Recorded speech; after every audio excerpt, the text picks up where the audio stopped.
प्राथमिकता उसे पराजित करती है।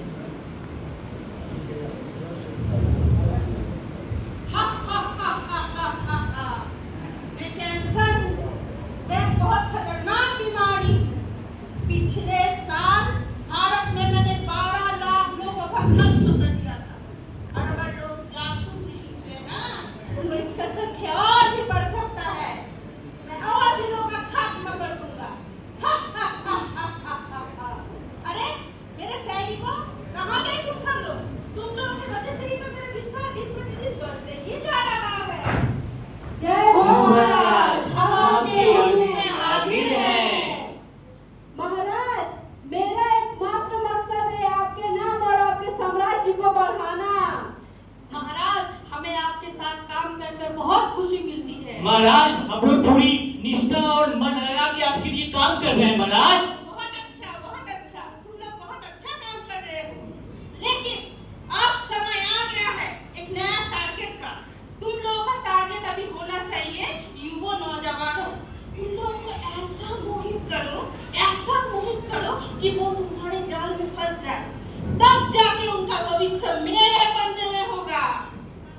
जी महाराज, हम उसी दिशा में काम कर रहे हैं। महाराज, आजकल के युवा नौजवान मुझे अपना फैशन का हिस्सा समझते हैं। यही नहीं महाराज, आजकल तो लोग ना, यानी मैं शराब पीने के बाद इनको लगता है कि मैं बहुत महान हूँ, लेकिन इनको पता ही नहीं मैं यानी शराब इनको ना अंदर ही अंदर को बर्बाद कर दो।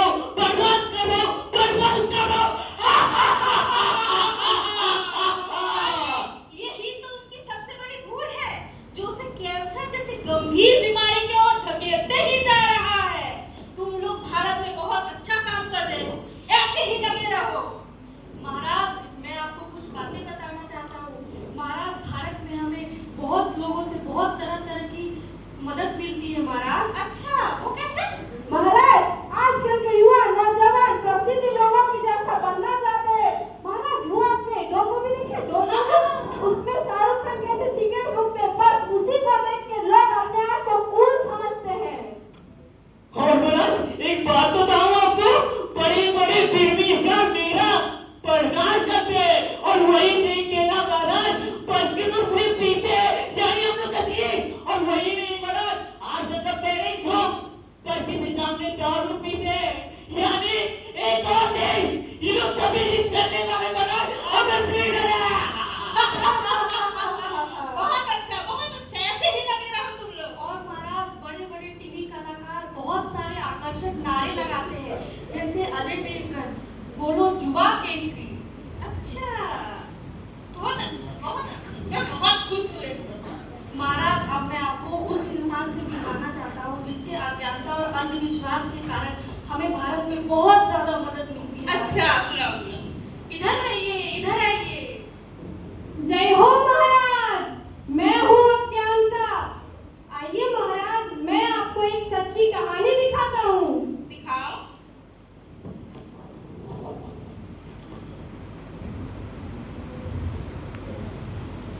क्या हाल चाल? सब ठीक है मकबूल, अपना बताओ, क्या दिखाओगे?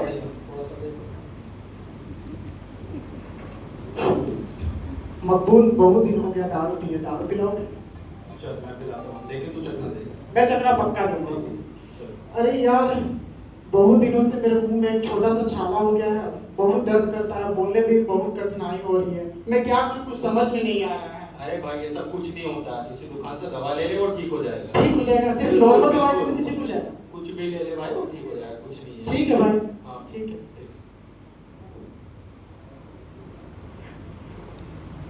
अरे मकबूल, तुमने तो बोला था कि दवा लेने से ठीक हो जाएगा, लेकिन मेरा दर्द तो और पहले से ज्यादा बढ़ गया है। आज मुझे खाने में और तकलीफ हो रही है और बोलने में भी बहुत कठिनाई हो रही है। ये ठीक नहीं हुआ क्या? नहीं, दर्द पहले से और ज्यादा बढ़ गया है भाई। किसी को दिखा ले भाई, कोई अच्छे डॉक्टर को दिखा लेते हैं। डॉक्टर को दिखाना ही होगा। हाँ। चलते हैं, डॉक्टर को दिखा लेते हैं।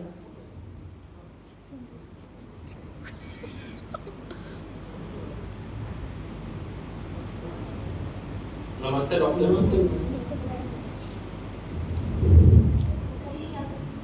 मैडम, बहुत दिनों से मेरे मुंह में एक छोटा सा छाला हो गया है बोलने में बहुत कठिनाई हो रही है, बहुत दर्द करता है, खाने पर भी बहुत दर्द करता है मैडम। ये करीब 1 महीना हो गया मैडम। तो बना ही रहे। कंटिन्यू से आपका लंग्स में फैल चुका है। अब पहले जैसे नहीं मैडम, ऐसा मत बोलिए मैडम। अब मैं आपको बचा नहीं, नहीं ऐसा मत बोलिए लेकिन मैडम। मैं आपके दर्द को कम कर सकती हूँ। छोटे छोटे 2 बच्चे हैं मैडम। अगर उस टाइम आप मेरा बात समझ लेते और समय से बायोप्सी करवा लेते और ऑपरेशन हो जाता तो आज इतना देर नहीं होता और आज आप एकदम सामान्य जीवन जी मैं अपना जीवन यापन कैसे कर पाऊंगा? प्लीज मुझे बचा लीजिए मैडम, प्लीज मुझे बचा लीजिए। मुझे माफ कर दीजिए।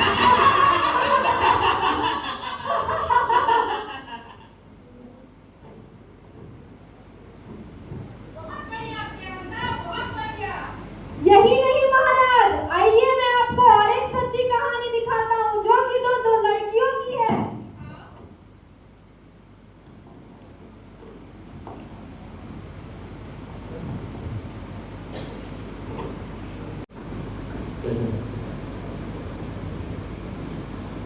अरे नेहा, बोलो पूजा। अरे मैं कई दिनों से बहुत परेशान हूँ। तू क्या हो गया? कई दिन पहले से मेरे ब्रेस्ट में गांठ जैसा महसूस हो रहा है। ठीक है, वो दिन ब दिन बढ़ते जा रहा है। कहीं तो मुझे ब्रेस्ट कैंसर तो नहीं हो गया ना? देखो पूजा, तुम पहले घबराओ मत, ठीक है? पहले किसी अच्छे डॉक्टर से मिलो और टेस्ट करवाओ। अगर कुछ ऐसा होगा तो समय पे तुम्हारा इलाज हो जाएगा, घबराने की बात नहीं है। नहीं, मैं डॉक्टर के पास नहीं जाऊंगी। कहीं मेरा ब्रेस्ट काट के निकाल दिया तो? और मैं सुनी हूँ केमोथेरेपी के बाद बाल झड़ जाता है, फिर उसके बाद मैं लोगों का आमना सामना फिर कैसे करूँगी? देखो पूजा, तुम घबराओ मत। मैं तुम्हें एक सच्ची बात बताऊं, कुछ साल पहले मेरी माँ को ब्रेस्ट कैंसर हुआ था। उसके भी ब्रेस्ट में एक छोटा सा लम्प था। तब मैंने अपनी माँ को एक अच्छे डॉक्टर से दिखाया। उनका मैमोग्राफी टेस्ट हुआ। मैमोग्राफी टेस्ट में पहले स्टेज में उनका कैंसर पकड़ में आ गया। उसके बाद उनका सर्जरी हुआ। तुम्हें पता है, पूरा ब्रेस्ट सर्जरी में काट के नहीं हटाते हैं, बस जहाँ पे ट्यूमर होता है और ट्यूमर के आसपास जो प्रभावित हिस्सा होता है तो उसको काट के हटाते हैं। पूरा ब्रेस्ट काट के नहीं हटाया जाता है। और किसने कहा कि तुम्हें केमो से बाल चले जाते हैं? केमो से बाल फिर वापस आते हैं। ठीक है, आज मेरी माँ बिल्कुल ठीक है, रोजमर्रा के काम कर रही है, घूमती है फिरती है, एकदम सामान्य जीवन जी रही है। पता है क्यों? क्योंकि उसने सही समय पर टेस्ट करवाया और आज बिल्कुल वो ठीक है। थोड़ी सी असुविधा के लिए इलाज को नहीं टालना चाहिए और सही कदम उठाना चाहिए। हाँ, तुम ठीक ही बोल रही हो। मान लो वो गांठ बढ़ते लंग्स में फैल गया तब? जी हाँ, इसी में समझदारी है। जब भी ब्रेस्ट में कोई असामान्य लक्षण, दर्द या फिर गांठ जैसा महसूस हो तो उसको नजरअंदाज नहीं करना चाहिए और किसी अच्छे सलाहकार डॉक्टर से मिलना चाहिए और टाइम पे टेस्ट करवाना चाहिए। और हर औरत को साल में एक बार, 40 साल के बाद, जिसका भी 40 साल हो जाता है, हर औरत को साल में एक बार मैमोग्राफी टेस्ट जरूर करवाना चाहिए। ठीक बोल रही हो। चलो डॉक्टर के पास जाओ। हाँ चलो।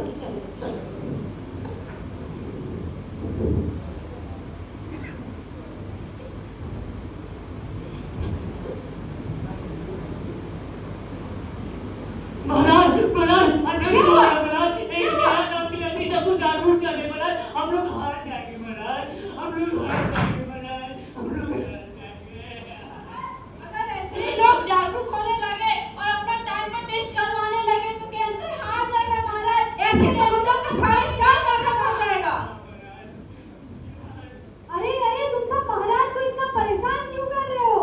शांत हो जाइए महाराज, आप परेशान मत होइए। मैं आपको और एक सच्ची कहानी दिखाता हूँ। महाराज, ये कमला है।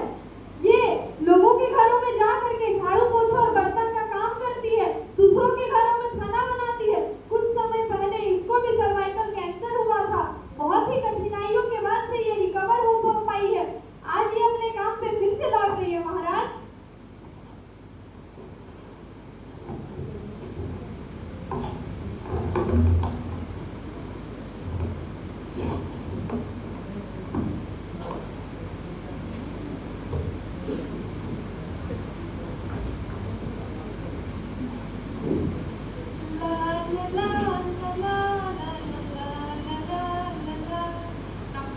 और अंदर आओ। नमस्ते मालकिन। अरे कमला तू? जी मालकिन, मैं ठीक हो चुकी हूँ मालकिन। डॉक्टर ने भी कहा है कि मैं अच्छे से ठीक हो गई, अब अपना आम जीवन में जी सकती हूँ यहाँ मालकिन। पे क्या करना है? मालकिन मैं काम के लिए वापस आई हूँ। अरे नहीं नहीं, तुमको कैंसर हुआ था ना, दूर रहो। मेरे परिवार और मेरे बच्चे को मुझे हो जाएगा तब क्या होगा? दूर रहो। मालकिन मैं ठीक हो चुकी हूँ नहीं मालकिन। नहीं, तुम्हारा बात नहीं सुन रहा है, तुम जाओ यहाँ से। मालकिन कैंसर छूने से नहीं, नहीं फैलता है नहीं, मालकिन, नहीं, मुझे काम से मत निकालिए नहीं, मालकिन, नहीं, प्लीज नहीं, मालकिन, नहीं, प्लीज मालकिन, मेरे घर में छोटे छोटे बाल बच्चे हैं मालकिन, प्लीज मत तुम जाओ यहाँ से, जाओ। मत निकालिए मालकिन। अरे कहाँ कहाँ आता है काम करने के लिए। हाँ, देखा महाराज, मैं लोगों के मन में कैसे गलतफहमी पैदा करता हूँ। महाराज, भले ही डॉक्टर कई मरीजों को बचा ले, कैंसर को हरा दे, लेकिन मैं लोगों के मन में डर और अंधविश्वास हमेशा जिंदा रखता हूँ। मैं लोगों को ये यकीन दिलाता हूँ कि कैंसर जैसी बीमारी छूने से फैलती है और समाज और हमारे आसपास के लोग इन्हें अपनाने से इनकार कर देते हैं। यही नहीं महाराज, मैं कई लोग ऐसे हैं जो पढ़े लिखे होने के बावजूद इन सब बातों को सच मान लेते हैं। अच्छा, मतलब कैंसर से लड़ना पहली लड़ाई और समाज से लड़ना दूसरी लड़ाई। जी बिल्कुल महाराज, जब तक लोगों के मन से अज्ञानता का डर नहीं मिटेगा, हमारा प्रभाव बना रहेगा।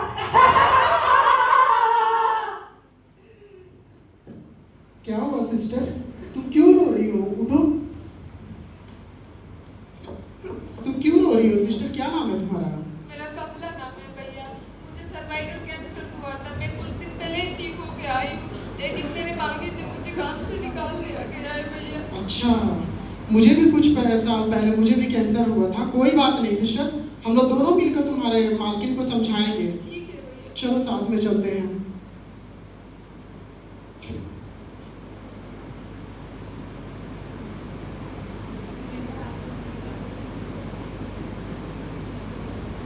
मैंने आप दोनों की बातें सुनी। कुछ साल पहले मेरी माँ को भी ब्रेस्ट कैंसर हुआ था और आज मेरी माँ बिल्कुल ठीक है। चलिए आपके मालकिन को हम लोग बताएंगे कि कैंसर छुआछूत की बीमारी नहीं है और इससे डरने की ज़रूरत नहीं है। आइए।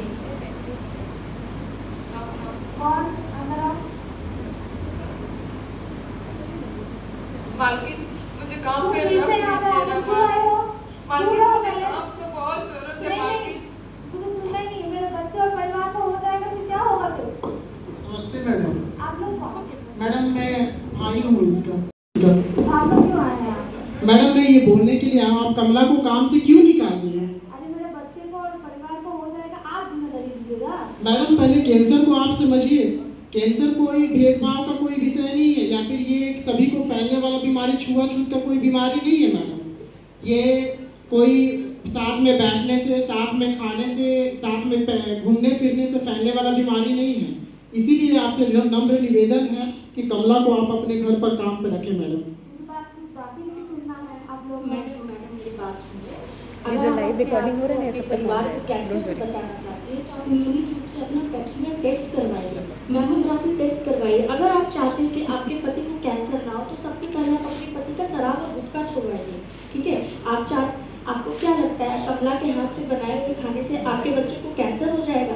आपके बच्चे को कैंसर बाहर के जो जंक फूड खाते हैं उनसे होगा, समझे? अपने बच्चे को HPV वैक्सीन लगवाइए। कमला के हाथ से बनाए हुए खाने से आपके बच्चे, आपके परिवार को कैंसर नहीं होगा, समझे मालकिन? कैंसर छुआछूत की बीमारी नहीं है, समझिए मालकिन? मैं आपसे हाथ जोड़कर बोल रही हूँ, प्लीज़ कमला को अपने काम पे वापस रख लीजिए। मैडम कैंसर से लड़ने वाले पेशेंट का सम्मान करें, उसे घृणा ना करें। कैंसर कोई कम्युनिकेबल डिजीज नहीं है कि छुआछूत या फिर किसी को साथ फिरने से, साथ खाने से नहीं फैलता है। आपसे नम्र निवेदन, हाथ जोड़ के विनती कर रहा हूँ मैडम, आप कमला को प्लीज अपने काम पर रखिए मैडम, अपने घर पर। ठीक है कमला, मुझे माफ कर दो, चलो काम पे चलो।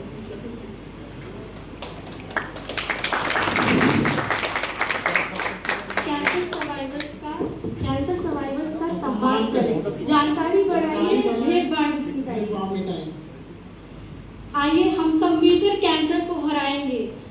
जागरूक बने, समय पर कैंसर स्क्रीनिंग करवाइए और स्वस्थ जीवन अपनाइए। धन्यवाद।